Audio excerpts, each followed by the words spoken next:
ومن سيئات أعمالنا من يهده الله فلا مضل له ومن يضلله فلا هادي له وأشهد أن لا إله إلا الله وحده لا شريك له وأشهد أن سيدنا وسندنا وحبيبنا وحبيب ربنا ومولانا محمدا عبده ورسوله صلى الله تعالى عليه وعلى آله وأصحابه وبارك وسلم تسليما كثيرا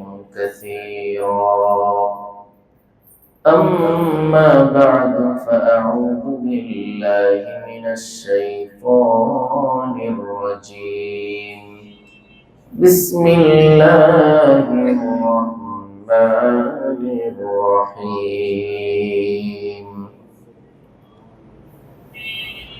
ويوم يحشرهم وما يعبدون من دون الله فيقول أأنتم أضللتم عبادي ويوم نحشرهم جميعا ثم نقول للذين أشركوا مكانكم أنتم وشركاؤكم فزيلنا بينهم وقال شركاؤهم ما كنتم إيانا تعبدون فكفى بالله شهيدا بيننا وبينكم إن كنا عن عبادتكم لغافلين هنالك تبلو كل نفس ما أسلفت وردوا إلى الله مولاهم الحق وضل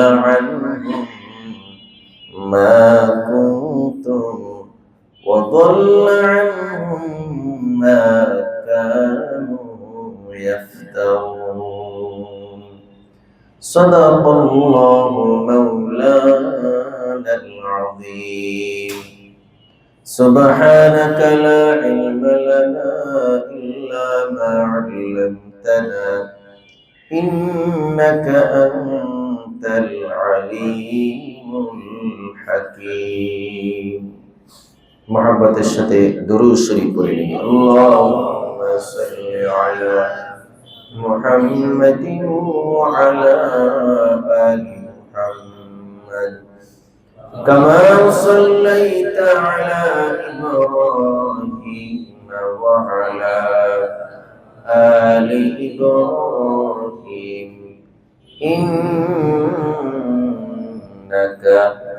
حميد مجيد اللهم بارك على محمد وعلى آل محمد كما باركت على إبراهيم وعلى آل إبراهيم إنك حميد مجيد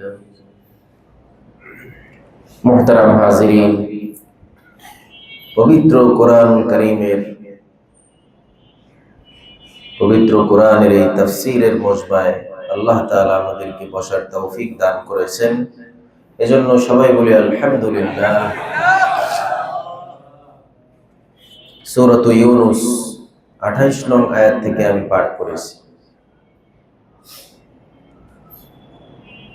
আমরা জানি যে এই সূরার মধ্যে আল্লাহর একত্ববাদ রিসালাত এবং আখিরাত নিয়ে আলোচনা হচ্ছে তারই ধারাবাহিকতায় আল্লাহ তাআলা বলেন, ওয়ায়াউমা নাহশুরুহুম জামিআ, আর স্মরণ করো যেদিন আমি নাহশুরুহুম, তাদেরকে একত্রিত করব, সবাইকে আমি জমা করব, জামিআন, সবাইকে, কেউ বাদ যাবে না।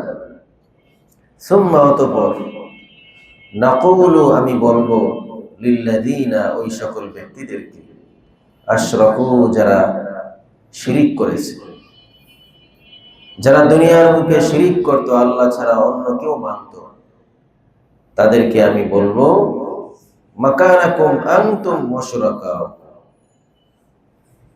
নিজ নিজ স্থানে অবস্থান করো, নিজ নিজ স্থানে তোমরা অবস্থান করো, তোমরাও অবস্থান করো, এবং তোমরা যাদেরকে আল্লাহর শরীক মনে করতা, তারাও তোমরা নিজ নিজ স্থানে অবস্থান করো। ফাযাইয়ালনা, অতঃপর, বাইনাহুম, এই কথা বলার পরে আমি তাদের মধ্যে যে সম্পর্ক ছিল, সেই সম্পর্ক আমি পরিপূর্ণভাবে ঘুচিয়ে দেব।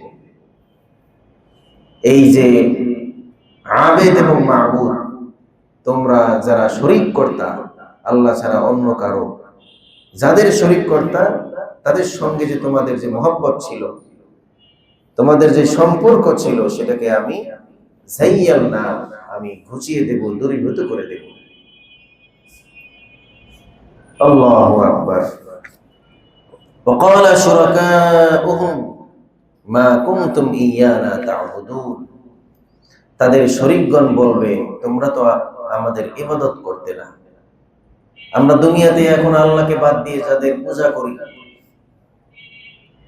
যাদের করতেছি আমরা পূজা, তারা পরকালে বলবে যে না, আমাদের তো কেউ পূজা করে নাই, আপনারা তো আমাদেরকে পূজা করেন নাই। মানুষ এখন মূর্তির পূজা করে, পাথরের পূজা করে। বলেন, এই পাথরের কি কোনো জান আছে? মূর্তির জান আছে? ভাস্কর্য যে বানায় রেখে দেয়, জান আছে? জান নাই। তো সে জানবে কেমনে তার কে কি পূজা করছে? যার জান নাই, সে বুঝবে কিভাবে তার যে কে কি করতেছে? দিল ও দিমাগওয়ালা মানুষ, জ্ঞান বিজ্ঞানের শিখরে থাকা মানুষ, কোরআন কিতাব পড়নেওয়ালা মানুষ যদি বেজান কারো ইবাদত বন্দেগী করে, তাদের মতো মূর্খ আর কি হতে পারে বলে?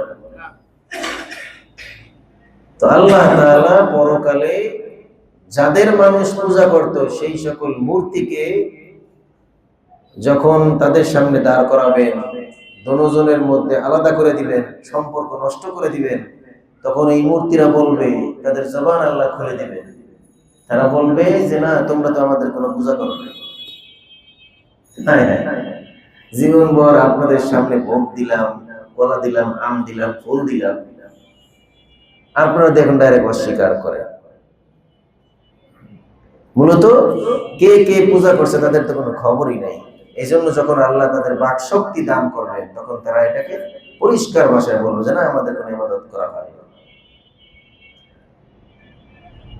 এরপরে আল্লাহ বলেন 29 নম্বর আয়াত, ফাকাফা বিল্লাহি শাহীদাম বাইনানা ওয়া বাইনাকুম ইন কুননা আন ইবাদাতিকুম লাগাফিলিন, আমাদের ও তোমাদের মধ্যে সাক্ষী হিসেবে আল্লাহই যথেষ্ট যে আমরা তোমাদের ইবাদত সম্পর্কে সম্পূর্ণ অনবহিত ছিলাম, জানতাম না।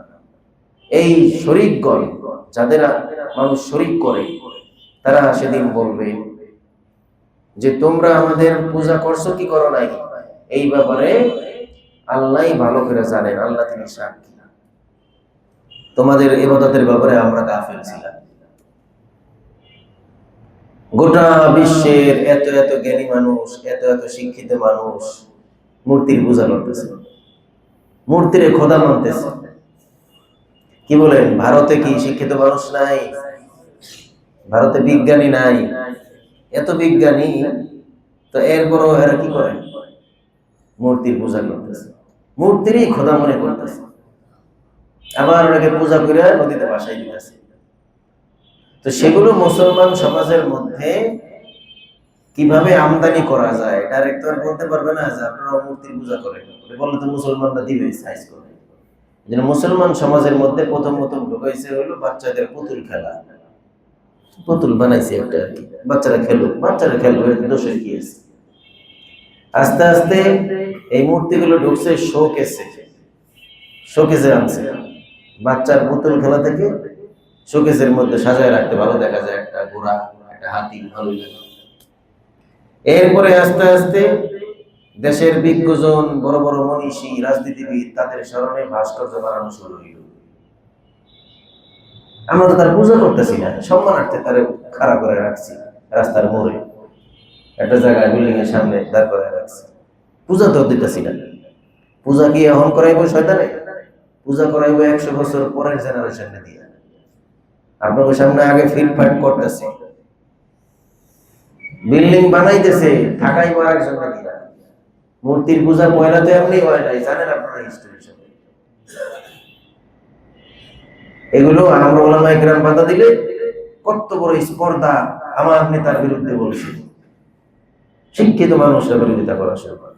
কি এক সিচুয়েশন তৈরি হয়েছিল মূর্তি নিয়ে, দেখছেন না? ভাস্কর্য নিয়ে ভয়ের চোটে আমরা ওলামায়ে কেরামের কথা বলতে পারতাম না, সাহস করে করে আমাদের মসজিদগুলোতে কথা বলতে হয়েছে। কি একটা গুমোট পরিস্থিতি ছিল। মানুষকে সত্যের পথে, জ্ঞানী মানুষ তারা যদি না বুঝে, যারা শিক্ষিত মানুষ, তো বলেন ওটাকে কি সুশিক্ষা বলা যায়? এজন্য শামসুল হক ফরিদপুরি রহমাতুল্লাহ আলাইহি বলতেন যে হে আমার মূর্খ শিক্ষিত ভাইরা, এটা বড় কি জিনিস? মানে তোমরা শিক্ষিত জেনারেল লাইনে, কিন্তু ইসলামের দিকে তোমরা মূর্খ। আছে না এরকম? বিরাট বড় শিক্ষিত দুনিয়া, কিন্তু ইসলাম সম্পর্কে কিছুই জানে না। জানে বহুত বড় বড় মানুষ আছে অনেক শিক্ষিত দুনিয়ার দিকে, ইসলাম সম্পর্কে জানে না। তো এরাই হচ্ছে এই ধরনের মানুষ, যে এই কমন বিষয়টা যে তোমার মধ্যে আল্লাহ তাআলা মস্তিষ্ক দিয়েছে, তোমার ভিতরে কলব দিয়েছে, তোমার কত মেধা বুদ্ধি, তুমি একটা নিষ্প্রাণ একটা পাথরের পূজা করো, বলে যে আমরা সম্মান করি। সম্মান করতে পাথরের সামনে দাঁড়াইতে হবে কেন? বিশ্বনবী মুহাম্মদুর রাসূলুল্লাহ সাল্লাল্লাহু আলাইহি সাল্লামকে 1450 বছর যাবত মানুষ সম্মান করতেছে না। তার কোনো মূর্তি আছে? তার কোনো ছবি আছে? ছবিও তো নাই। বলে যে বাবার ছবি টানায় রাখছে দেওয়ালের মধ্যে, দেখলে ভালো লাগে, সম্মান, শ্রদ্ধা। মুহাম্মদুর রাসূলুল্লাহকে তাহলে কি আপনি ভালোবাসেন না? তার কোনো ছবি আছে? ওই মনের ভিতরে যে ছবি রাখছি ওটা দিয়েই আমরা তাকে সম্মান করব। বিশ্বের মধ্যে সবচাইতে সম্মান পাইতেছেন কেনা? নবী সাল্লাল্লাহু আলাইহি ওয়াসাল্লাম। তার কোনো ভাস্কর্য নাই, মূর্তি নাই, কিচ্ছু নাই। এগুলো বলে যে এই সকল মোল্লাদের ইসলাম কোত্থেকে নিয়ে আসছে, এগুলো বুঝে টঝে না কিছু আমাদেরকে বলে আমাদের এটা হলো ইসলাম না, এটা হলো মোল্লাতন্ত্র। কি বলে ভাই? মোল্লাতন্ত্র। যে আমাদের এই কথাগুলো ইসলামের কথা না, এটা নিজেরা বানায় বলতেছি। তাহলে ইসলাম যেটা, সেটা আপনি আমাদেরকে একটু শিখিয়ে দেন, যেহেতু আমাদের এই বিষয়গুলো মোল্লাতন্ত্র। ইসলাম যেটা, ওটা আপনার কাছে শিখি একটু। আল্লাহ আমাদেরকে হেদায়েত দান করেন। আল্লাহ সেই পরকালের দিন বলবেন, হুনালিকা তাবলু কুল্লু নাফসিন মা আসরাফা। সেই দিন প্রত্যেকেই অতীতে যা কিছু করেছে, কুল্লু নাফসিন, প্রত্যেক নফসি যা কিছু করেছে, মা আসরাফা, পেছনে সে যা কিছু করে এসেছে, তাবলু, সে তা যাচাই করে নেবে, সব তার সামনে পরিষ্কার হয়ে যাবে। এটার তাফসীরে ইবনে কাসিরের মধ্যে লিখছে, অনেকগুলো আয়াত আছে। আল্লাহ তাআলা বলেছেন, ইয়াউমা তুবলাস সারাইর, সেই দিন। কোন দিন? বলে সেই দিন হইল পরকালে, কিয়ামতের ময়দানে আল্লাহ যেদিন ফয়সালা করার জন্য আসবেন সবার সামনে। তো ইয়াউমা তুবলাস সারাইর, সারাইর মানে গোপন ভেদ, রহস্য। সকলের গোপন ভেদ রহস্য, প্রত্যেকেই তার গোপন ভেদ রহস্য সম্পর্কে জানতে পারবে। প্রত্যেকেই দেখা নিজে অবাক হয়ে যাবে। লা ইউগাদিরু সগীরাতান ওয়ালা কাবীরাতান ইল্লা আহসাহা, যে ছোট বড় কোনো বিষয় তো দেখা যায় ছাড়া হয় না, ছোট বড় কোনো বিষয় তো সে ছাড়া হয় নাই। ইউনাব্বাউল ইনসানু ইয়াওমা ইযিন বিমা কদ্দামা ওয়া আখার, যা কিছু মানুষ করেছে এবং করবে সব কিছু মানুষকে জানানো হবে। আল্লাহু আকবার।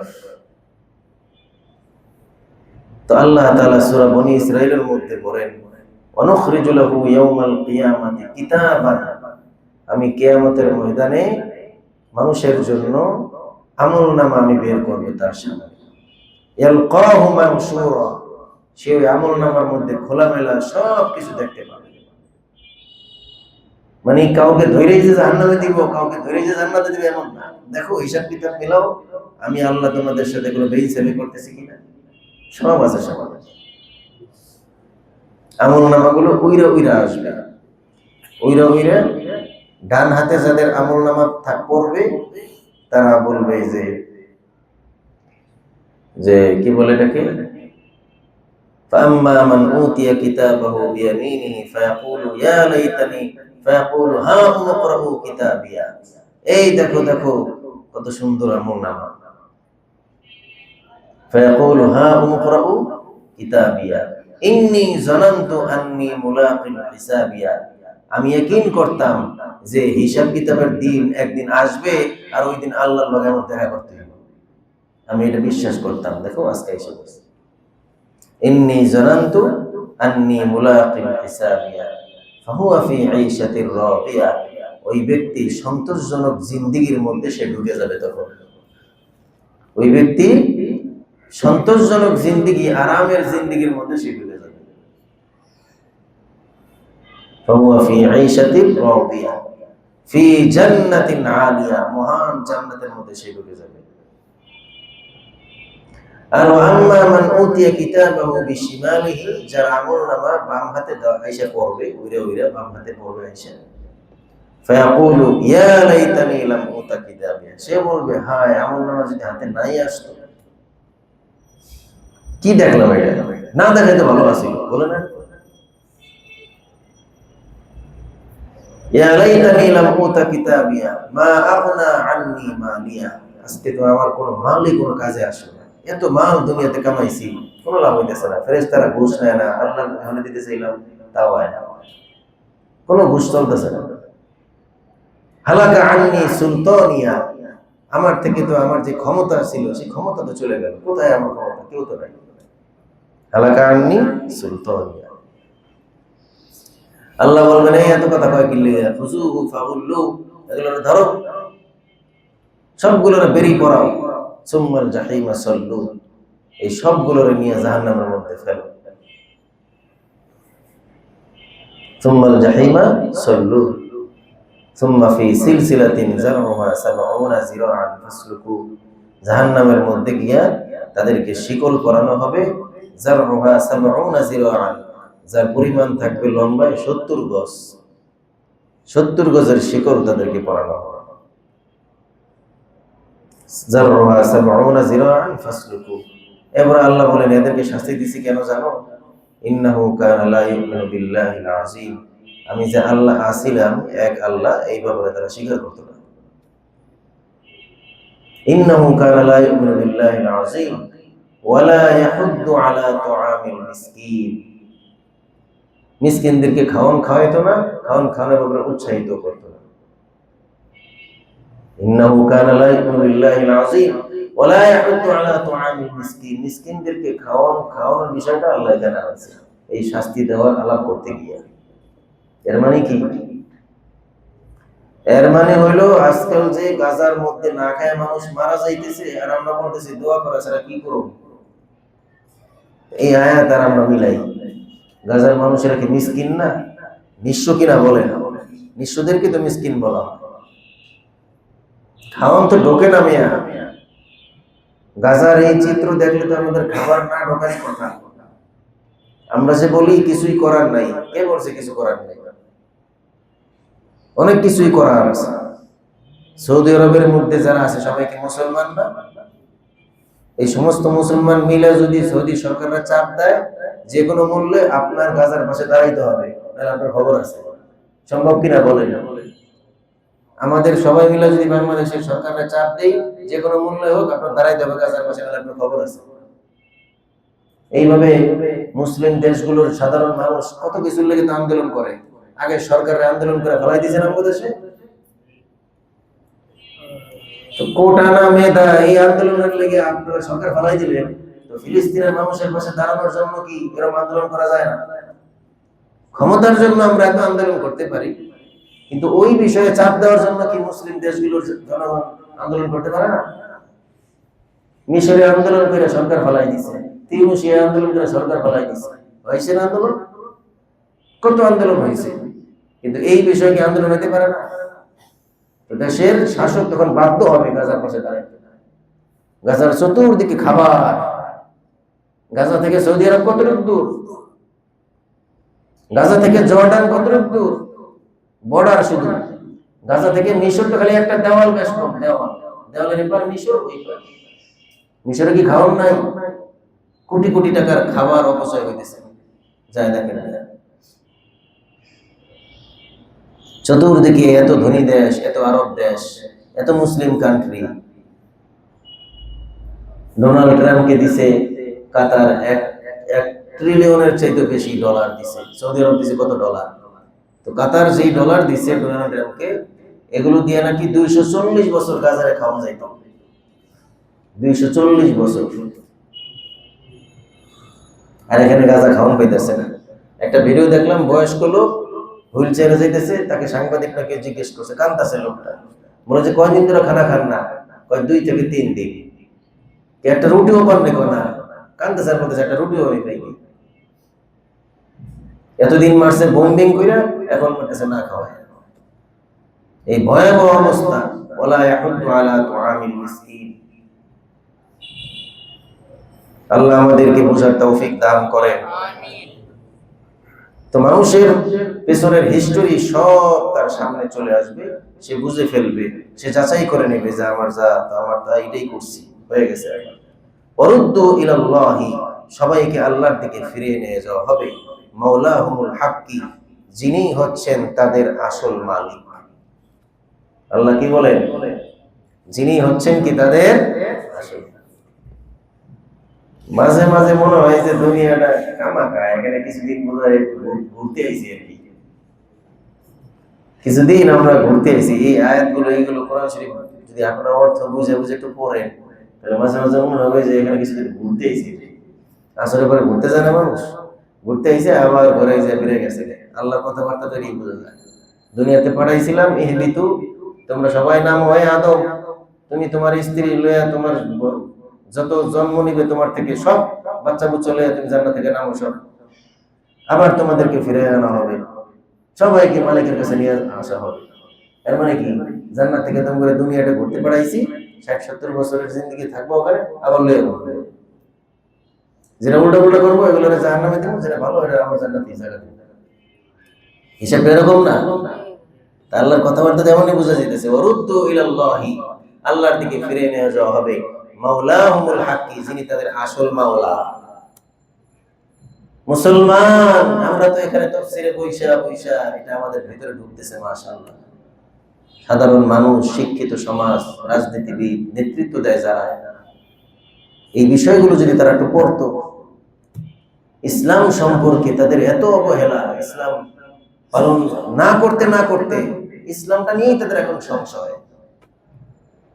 এই যে নারী নীতি নিয়ে হুজুররা যে এত আলোচনা করতেছে, টিভি টক শোতে শিক্ষিতদেরকে বুঝাইতেই পারে না, কেন আপনারা বিরোধিতা করবেন? বাংলাদেশ কি শরীয়ত আইনে চলতেছে? আপনি শরীয়তের আইন নিয়ে এত ভালোভালি করেন কেন? কি আজীব জিনিস। যে বলতেছে হ্যাঁ কিন্তু মুসলমান, তার নাম যায় দেয় সুন্দর সুন্দর নাম ইসলামী নাম,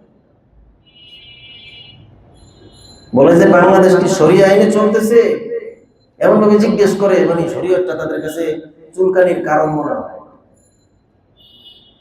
বাংলাদেশ শরীয়ত আইনে চলে না, তাহলে কোরবানির হাটের সময় শরীয়ত আইন চলতে, কোরবানির হাট টেন্ডার দেয় কারা? সরকার দেয় না?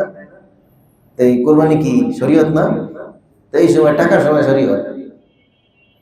রমজান মাসে ইসলামিক ফাউন্ডেশন ঘোষণা দেয় আপনারা যাকাত, সরকারি যাকাত তহবিলে দান করবেন, দিবেন। যাকাতের সময় শরীয়ত।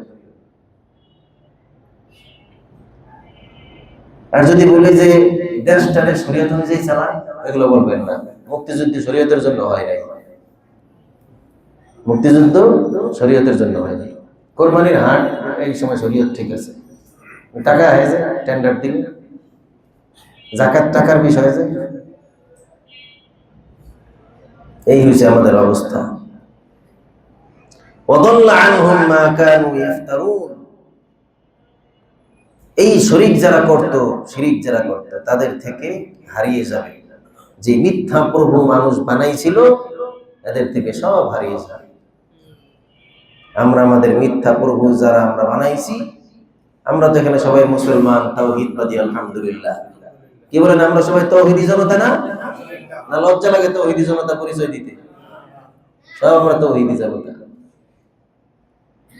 তাওহীদি জনতা মানে কি? একত্ববাদকে ধারণ করে সেই জনতা।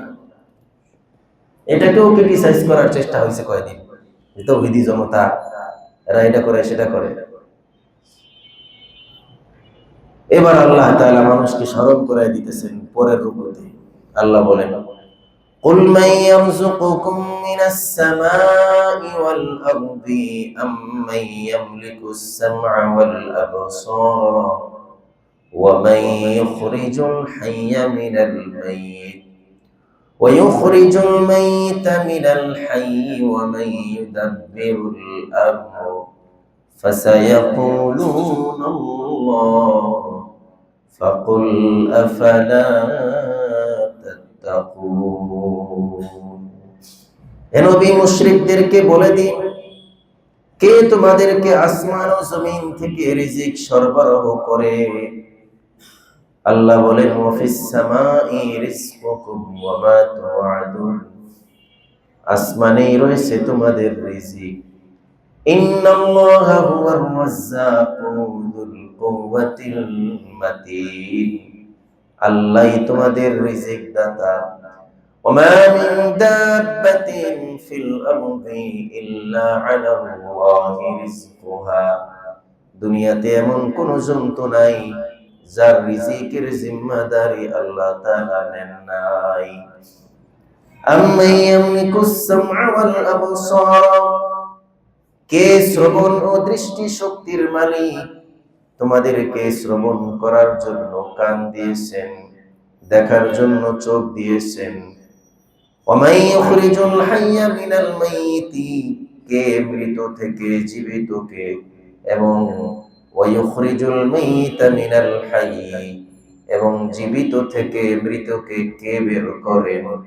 ডিম থেকে জীবিত বাচ্চা কিভাবে হয়, আর এক গান্দা পানি থেকে জীবিত মানুষ কিভাবে হয়? আবার জিন্দা মানুষ থেকে সন্তান হয়, আবার জিন্দা মুরগি থেকে মৃত ডিমও বের হয়। এই সবগুলো কে করে? ওয়ামাই ইউদাব্বিরুল আমর। সকল বিষয় কে পরিচালনা করেন? এগুলো তুমি মুশরিকদেরকে জিজ্ঞেস করো। আল্লাহ নিজেই বলতেছেন, ফাসায়াকুলুনাল্লাহ। তুমি যদি জিজ্ঞেস করো তাদেরকে, তবু তারা বলবে যে এই সব কিছু করেন আল্লাহ। ফাকুল আফালা তাত্তাকুন। মুশরিকরাও স্বীকার করে যে মেজর মেজর জিনিস যেগুলো, এগুলো সব আল্লাহ করেন। এরকম রিজিক দেওয়া, সকল বিষয় পরিচালনা করা, শ্রবণ শক্তি দেওয়া, জিন্দা করা, এগুলো দেবদেবীর কাম না, এগুলো আল্লাহই করেন। ওরাও বিশ্বাস করে। কিন্তু ওদের একটা বক্তব্য হইল কি, যে এই কি বলে এটাকে, আল্লাহ তাআলা তার অধিকাংশ ইখতিয়ার তাদের দেবদেবীদের হাতে ছেড়ে দিয়েছে। তো কাজেই তাদেরকে যদি আমরা খুশি করতে পারি, তো দেবদেবীরা আল্লাহর কাছে সুপারিশ করে আমরা জান্নাতে ঢুকাই দিব আর কি। এটা হলো ওদের বিশ্বাস। এত কাজ আল্লাহ কেমনে সামাল দিব একা? তো কিছু তার মন্ত্রী মিনিস্টার আছে, এরকম তাদের বক্তব্য।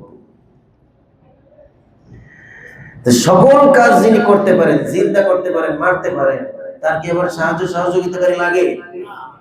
বলুন যে ফেরেশতা কি লিখে রাখছে আল্লাহ? এগুলো আমাদেরকে শেখানোর জন্য।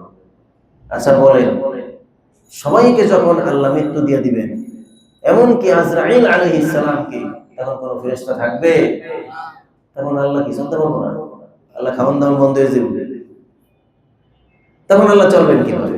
এগুলোর মুখাপেক্ষি আল্লাহ নয়, বিশেষ হিকমতে এদেরকে আল্লাহ পয়দা করেছে। এবার আল্লাহ বলেন ফাযালিকুমুল্লাহু রাব্বুকুমুল হক, হে মানুষ, তিনি আল্লাহ যিনি তোমাদের সত্যিকারের মালিক।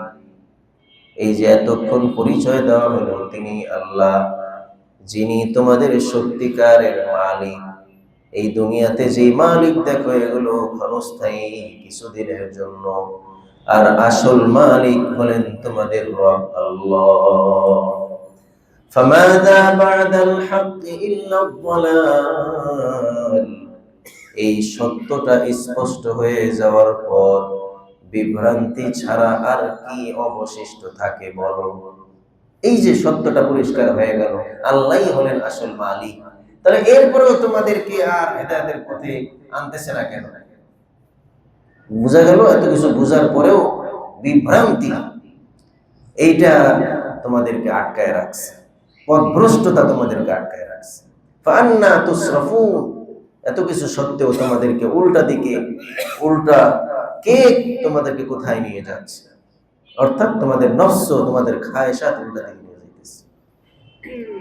কাযালিকা হাক্কাত কালিমাতু রাব্বিক, এভাবেই যারা আলাল্লাযীনা ফাসাকু আন্নাহুম লা ইউমিনুন, অবাধ্যতার নীতি অবলম্বন করেছে, গুনাহ করতে করতে গাঢ় হয়ে গেছে যাদের অন্তর। হাক্কাত কালিমাতু রাব্বিকা, হে নবী, তোমার রবের কালেমা, তোমার রবের বাণী সত্যে পরিণত হয়ে গেছে যে এই লোকগুলো আর ঈমান আনবে না। এজন্য বুজুর্গানে কিরাম গুনার ব্যাপারে খুব কঠোর ছিল, ইসলাম পালনের ব্যাপারে খুব শক্ত ছিল। যে আজ তুমি হয়তো নফল ছাইরা দিতেছো, কালকে তুমি সুন্নাত ছাইরা দেওয়ার প্রবণতা তোমার মধ্যে আসবে। ছাড়তে ছাড়তে একটা পর্যায়ে ফরজ ছাড়বা, ফরজ ছাড়তে ছাড়তে দেখবে যে আরো অনেক গুনাহ করবা, করতে করতে দেখবে একটা পর্যায়ে তুমি কাফের হয়ে যেতে পারবে। হ্যাঁ, আমাদের চোখের সামনে অনেক মুসল্লি হয়েছে, হজ করছে, হাদিসা, নামাজ পাঁচ ওয়াক্ত পড়তো, আমাদের সঙ্গে সম্পর্ক রাখতো, একদিন হঠাৎ করে দেখি যে এখন আসে না, বেশি কি দুনিয়ায় ব্যস্ত হয়ে পড়ছে, ব্যবসা বাণিজ্য নানা কাজে এমন জড়ায় পড়ছে। আমি তাও ধারণা করছি লোকটা বোধহয় অন্তত নামাজটা পড়ে। 2-4 বছর পরে দেখা হইলে বলে, দোয়া করে আমি শয়তান হয়ে গেছি, এখন না নামাজ আগের মতো পড়তে পারি না। হ্যাঁ, কি বলেন? কয় পড়তে পারি না, বলে বলে ফজর ছাড়ছে, পরে জোহর আসর ছাড়া শুরু করছে। শয়তানে কি পয়সা থাকে? ফজর যেদিন ছাড়ছেন 100 পিস শয়তান যায় দেন জোহরে আপনারা মুশকিল করা লেগে গেছে, বাইতে আপনারা যাইছ না। ফজর তো পড়স নাই, কই তোর রিজিকে তো কম হয় নাই, টাকা তো আরো বাড়ছে, খামাখা যায় লাভ কি? এজন্য আল্লাহ রাসূল সাল্লাল্লাহু আলাইহি ওয়াসাল্লাম দেখেন কি চমৎকার সিস্টেম করছেন, ফরজটাকে সুন্নাত এবং নফল দিয়ে বেষ্টন করে রাখছেন। খেয়াল করছেন? ফরজকে সুন্নাত নফল দিয়ে বেষ্টন করে রাখছেন। ফজরের নামাজের আগে দিনের সুন্নাত আছে, যোহরের নামাজের আগে পরে সুন্নাত আছে, আসরের নামাজের আগে সুন্নাত রাখছে, ঐচ্ছিক রাখছে, মাগরিবের নামাজের পরে সুন্নাত আছে, এশারের পরে তো বেদের সুন্নাত আছে। এমন ভাবে বেষ্টন করে রাখছেন যে বান্দা যেন অন্তত ফরজের গায়ে হাত না দেয়। যে বান্দা আগে সুন্নাত পড়বো পরে সুন্নাত পড়বো, ওই ফরজ রেখে হাত দিব,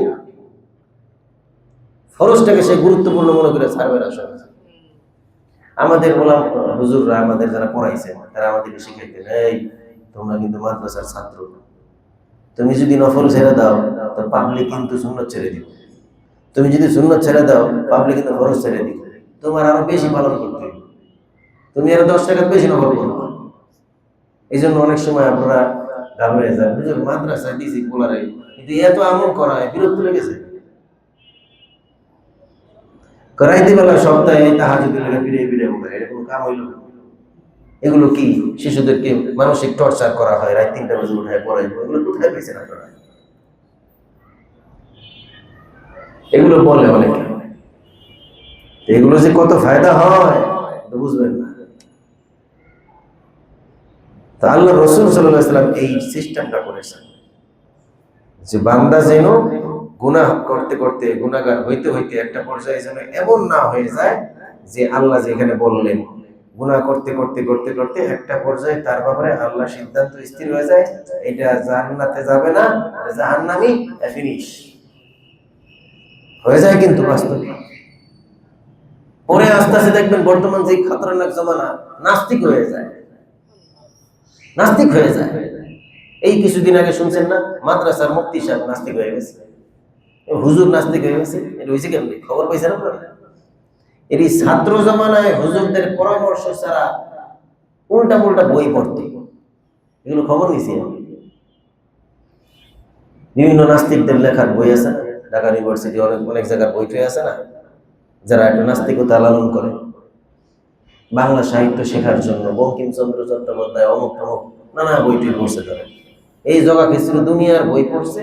মাদ্রাসা লাইনের সিস্টেম হইল যে তুমি যে একাডেমিক পড়াশোনার বাইরে অন্য অন্য যে পড়াশোনাটা করবা, বইটি যাই করো জ্ঞান বাড়ানোর জন্য, এটা তুমি নির্দিষ্ট এক মুরব্বী হুজুরের তত্ত্বাবধানে পরামর্শ নিয়ে তুমি পড়ো। বুঝেন নাই কথাটা? এটা মাদ্রাসার সিস্টেম। এখন এই আইনটা কিছু কিছু পণ্ডিত মশাই গিয়ে মানে না, ছাত্ররা না মাই না, আমি বাংলা ভাষা শিখবো না, শেখার জন্য সে বাংলা ভাষার কিছু বইপত্র পড়া শুরু করছে, ওটার চিন্তা তার ভেতর ঢোকা শুরু করছে। এই জন্য আমাদের হুজুররা বলতেন, তুমি কাদিয়ানীদের সম্পর্কে জানার জন্য যে কাদিয়ানী বই পড়বা, এটাও আমার পরামর্শ নিয়ে পড়বা, কারণ তাদের যে ইমান বিধ্বংসী কথাবার্তা গুলো তোমার বোঝার জন্য যে পড়াশোনা দরকার, এটা তো তোমার এখনো হয় নাই, আরো কয়েকটা যায় না, তুমি তো অলওয়েজ পাবে। এই জন্য বাতিল ফেরকার কিতাবাদি গুলো, বইপত্র গুলো পড়ারও একটা যোগ্যতা লাগে, ধারণ করার যোগ্যতা লাগে। এই জন্য এই সমস্যাগুলো হয়ে যায়, একদিন দুই দিন এরকম হয়। আল্লাহু আকবার। আন্নাহুম লা ইউমিনুন, লৌহে মাহফুজে তাদের জন্য লেখা আছে যে তারা ঈমান আনবে না। সেটাই বাস্তবায়ন হয়েছে যে পাপ করতে করতে একটা পর্যায়ে তারা বেঈমানই থাকবে। আল্লাহ বলেন, কুল, নবী আপনি বলেন, হাল মিন শুরাকাইকুম, এই মুশরিকদেরকে বলেন, এই মুশরিকরা, তোমরা যাদের পূজা অর্চনা দাও, পূজা করো, তাদের মধ্যে কি এমন কেউ আছে যে ইয়াবদাউল খালকা, নতুন করে কোনো মডেল ছাড়া কোনো সৃষ্টিকে সৃষ্টি করতে পারবে? সুম্মা ইউঈদুহু, সৃষ্টি কইরা এরপরে ওটাকে ফিনিশ করার পরে আবার নতুন করে পুনরায় আবার সৃষ্টি করতে পারবে? এমন আছে, দেখাও তো পারবে। কুল, নবী আপনি বলে দেন, আল্লাহু ইয়াবদাউল খালকা সুম্মা ইউঈদুহু, এই কাজ নতুন করে মডেল ছাড়া আবিষ্কার করা, আবার পরবর্তীতে আবার মরার পরে আবার সৃষ্টি করা, এটা আল্লাহ পারে। ফান্না তুফাকুন, এরপরেও তোমাদেরকে কোন জিনিস উল্টা পথে নিয়ে যাচ্ছে? কোন নবী আপনি বলুন, হাল মিন শুরাকাইকুম, তোমরা যাদেরকে আল্লাহর শরীক বানাইতেছো তাদের মধ্যে এমন কেউ কি আছে, ইয়াহদি ইলাল হাক্কি, মা ইয়াহদি ইলাল হাক্কি, যে সত্যের দিকে পথ দেখাইতে পারবে, এমন আছে? মুহাম্মদ তুমি বলে দাও, কুল আল্লাহু ইয়াহদি ইলাল হাক্কি, আল্লাহ সঠিক এবং সত্যের দিকে নিয়ে যায়। আফামান ইয়াহদি ইলাল হাক্কি আহাক্কু আন ইত্তাবা আম্মা লা ইয়াহদি ইল্লা আন ইউহদা, বলো, যিনি সত্যের পথ দেখান তিনি কি এর বেশি হকদার যে তার আনুগত্য করা হবে, না সেই বেশি হকদার যে নিজে পথ পায় না যতক্ষণ অন্য কেউ তাকে পথ দেখায়? বলো, যে পথ দেখায় তার অনুসরণ করবা, না এমন শরীকের অনুসরণ করবা যে নিজেই পথ পায় না, পথ দেখায় কত দূরের কথা। এই মেয়ে আমাদের এখানে অনেক আছে না, ভণ্ড পীরের অনুসরণ করে, ও ভণ্ড পীর নিজেই ফোন করে আমার কাছে। এমনও কবিরাজ আছে যারা আমাদের কাছ থেকে হাওলাত নেয়, পরামানি কেমন দিতে হইবে, কেমন, ও হাওলাত নিয়ে আর এক জায়গায় দরবারগিরি করতেছে। পাবলিক আমাদের এখানে বাদ দিয়ে আমরা দিতেছে। বুঝছেন বিষয়টা? ও নিজেই তো পথ পায় না। ও নিজের যদি সূরা ফাতিহা জিজ্ঞেস করে যে আপনি সূরা ফাতিহা সুন্দর করে বলেন, পারবে? সে তো পীর করতেছে, সে পীর হয়ে বসে রয়েছে, বাবা হয়ে বসে রয়েছে, জান্নাতে নিয়ে যাবে, আর সেখানে যাইতেছে কারা? বড় বড় প্রফেসর, আধুনিক শিক্ষায় শিক্ষিত মানুষজন যাইতেছে না এরকম? কুতুববাগ দরবার শরীফ যায় দেখবেন, এখানে বড় বড় মন্ত্রী মিনিস্টার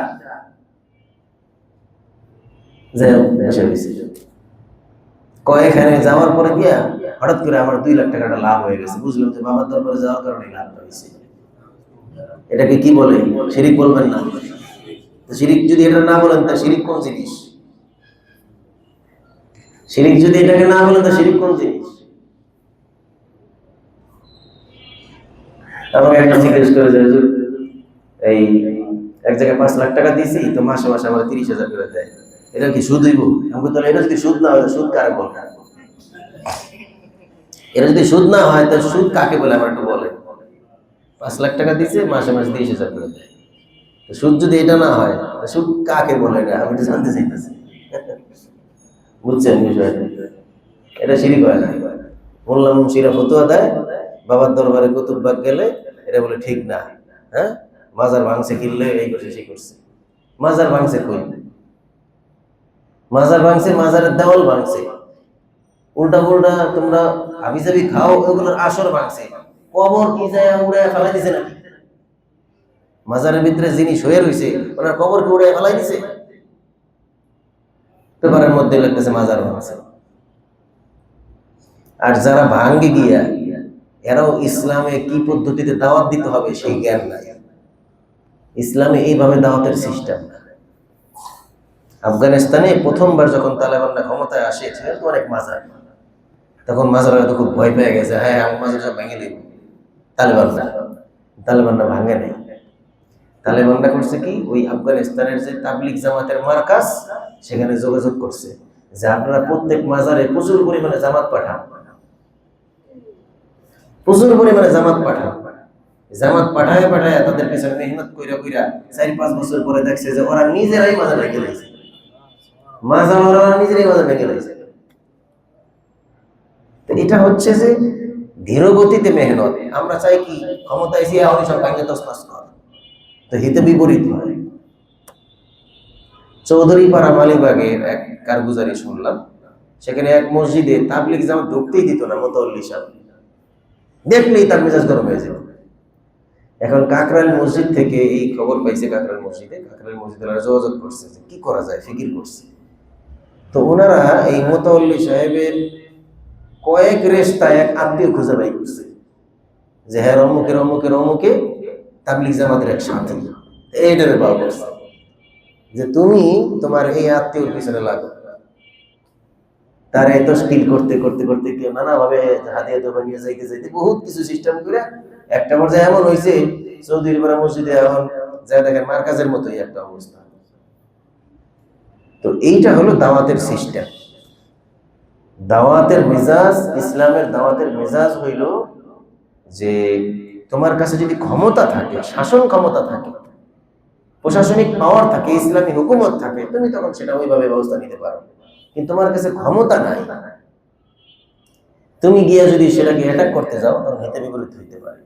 তো দাওয়াতের মাধ্যমে বুঝাইয়া সমঝাইয়া যদি তুমি আনতে পারো, এটা হলো বেশি ফল দেও। আল্লাহ এটা বলেছেন, উদউ ইলা সাবিলি রাব্বিকা, এই মুসলমানেরা তোমরা তোমাদের রবের পথের দিকে দাওয়াত দাও, বিল হিকমাতি, প্রজ্ঞার সাথে, ওয়াল মাউইজাতিল হাসানাতি, উত্তম নসিহতের সাথে, ওয়াজাদিলহুম বিল্লাতি হিয়া আহসান, তাদের সঙ্গে যে বিতর্ক করবা এটাও যেন উত্তম তরিকায় হয়।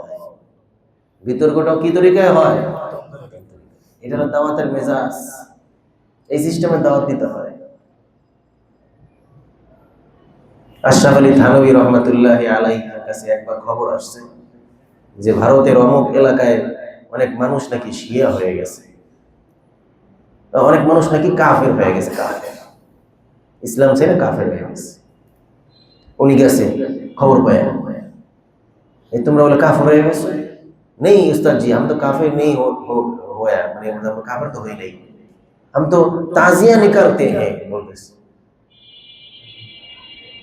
শিয়ারা তাজিয়া বের করে না, এসে তাজিয়া রেখে যায় যাচ্ছে নাকি? এখন ওরা বলতেছে যে আমরা তো কাফের হই নাই, দেখেন না আমরা এখনো তাজিয়া বের করি, আমরা কাফের হইছি কই? তো থানভী রহমাতুল্লাহ আলাইহি বলেন, ঠিক है, तुम जरूर ताजिया निकालो। হ্যাঁ, তাজিয়া বের করবো, ঠিক আছে? কি বুঝলেন? ও যে তাজিয়া মার্কা মুসলমান, অন্তত এই পর্যন্ত থাকুক, তাও যেন কাফের না হয়। তাজিয়া বের করানোর মতো যে একটা দুর্বল 1% এর মুসলমান অন্তত এই পর্যন্ত থাকুক, তাও যেন কাফের না হয়। এখন এটা আবার এটা মনে করেন না যে তাজিয়া বের করতে পেরেছে। এখন এক জায়গায় যায় যদি দেখেন যে সেই লোকটা, তার ব্যাপারে খবর পাইছেন যে কাফের হয়ে গেছে, আপনি গেলেন ভাই আপনি কাফের হয়ে গেছে? না, ওই কাফের হইল না, দেন না মাথা টুপি দিছি, আচ্ছা মাথা টুপি দিয়ে। অথবা এক জায়গায় শুনছেন যে সে বলতেছে যে এই আপনি কাফের হয়ে গেছেন? না কাফের হয় নাই তো, দেখেন না আমি এই মাজারে যাই নিয়মিত, আর মাজারে যাই না। মাজারে নিয়মিত যাওয়া কি দরকার আছে কোনদিন? আমরা বলি এটা, কিন্তু সে মাজারে যাওয়াটাকে ইসলাম মনে করতেছে। প্রাথমিকভাবে আপনি তাকে বলেন যে ঠিক আছে আপনি যান, পরে গিয়ে আস্তে আস্তে তার দিনের লাইনে আসে। এই ধরনের দাওয়াতেরও কিছু জ্ঞান আছে।